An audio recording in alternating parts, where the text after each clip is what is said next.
Puisque vous comptez pour moi, alors je compte pour vous. La princesse et le crapaud, un conte des frères Grimm. Il était une fois une princesse qui aimait beaucoup l'or, et elle préférait par-dessus tout sa balle en or. Les jours où il faisait très chaud, elle s'assoyait près d'un vieux puits dans la forêt, et s'amusait à lancer sa balle dans les airs. Un jour, la balle retomba dans le puits qui était si profond que la princesse ne pouvait en voir le fond. « Oh non !» s'écria-t-elle tout attristée. « Je ne pourrai jamais la récupérer !» Puis, elle se mit à pleurer. Soudain, une voix se fit entendre. « Qu'y a-t-il, jolie princesse ?» Surprise, la princesse regarda autour d'elle et ne vit qu'un crapaud sortant la tête de l'eau. « C'est toi qui as parlé ?» répondit la jeune fille. « Je suis triste parce que ma balle en or est tombée dans le puits. »« Si je te la rapporte, quelle récompense me donneras-tu ?» demanda le crapaud. « Tout ce que tu veux, crapaud. Que dirais-tu de mes bijoux ?» proposa la princesse en tendant son collier de perles. « Peut-être préférerais-tu ma couronne en or ?»« Que ferais-je d'une couronne ?» répliqua le crapaud. « Je te rapporterai la balle à condition que tu deviennes ma meilleure amie et que tu m'invites à dîner et à dormir chez toi. »« D'accord, fit la princesse. » Mais secrètement, elle se disait que tout cela n'avait aucun sens.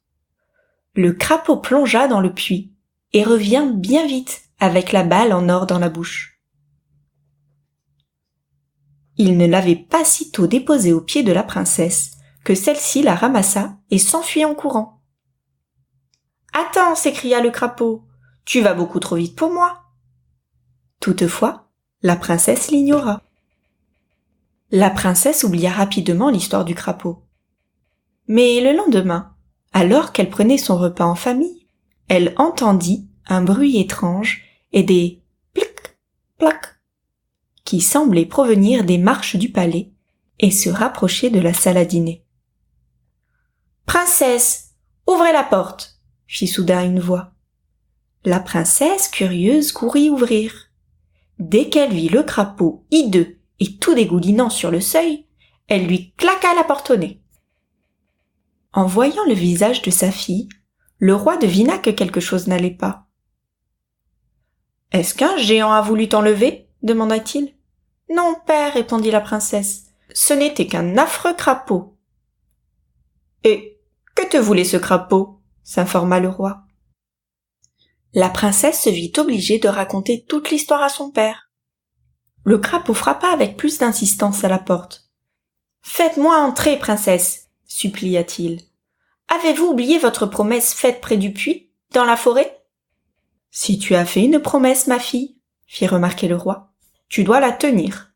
Ouvre-lui la porte. » Mécontente, la princesse ouvrit la porte au crapaud. Ce dernier la suivit jusqu'à la table et lui demanda « Installez-moi à côté de vous. »« C'est absurde, répondit la princesse. Le roi, son père, lui jeta un tel regard que la jeune fille fit vite monter le crapaud sur une chaise. La chaise n'étant pas assez haute, le crapaud demanda à ce qu'elle le fît monter sur la table. « Approchez votre assiette en or afin que je partage votre repas, » ajouta-t-il une fois sur la table. La princesse approcha son assiette du crapaud, mais elle fut incapable d'apprécier la fin du repas. Après s'être bien rassasié, le crapaud s'exclama « Je suis épuisé. Transportez-moi à l'étage pour que je puisse dormir dans votre chambre. » À l'idée de partager sa chambre avec un crapaud hideux, à la peau froide et humide, la princesse se mit à pleurer. « Allons, ma fille, » fit le roi. « Il n'est pas bien de tourner le dos à quelqu'un qui t'a aidé quand tu en avais besoin. »« Oui, papa, » répondit la princesse, en soulevant le crapaud du bout des doigts. Une fois dans sa chambre, la princesse déposa le crapaud dans un coin, le plus loin possible de son lit. Aussitôt, le crapaud se traîna au pied du lit. « Je suis fatigué, moi aussi, » insista le crapaud. « Posez-moi sur le lit, sinon je le dirai à votre père. » La princesse installa le crapaud dans le lit qui était juste à côté du sien, lui glissa un oreiller moelleux sous la tête. Alors qu'elle se recouchait, Elle fut surprise d'entendre le crapaud sangloter doucement. « Qu'y a-t-il maintenant, petit crapaud ?» s'inquiéta la princesse. « Tout ce que je voulais, c'était une amie, » répondit le crapaud entre deux sanglots. « Mais je vois bien que vous ne m'aimez pas du tout.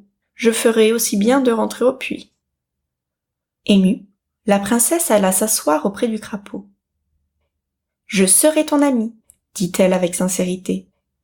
Puis, elle déposa un baiser sur la joue du crapaud. Instantanément, le crapaud se transforma en un jeune prince très beau. Quelle agréable surprise pour la princesse! Bien entendu, le prince et la princesse devinrent de très bons amis.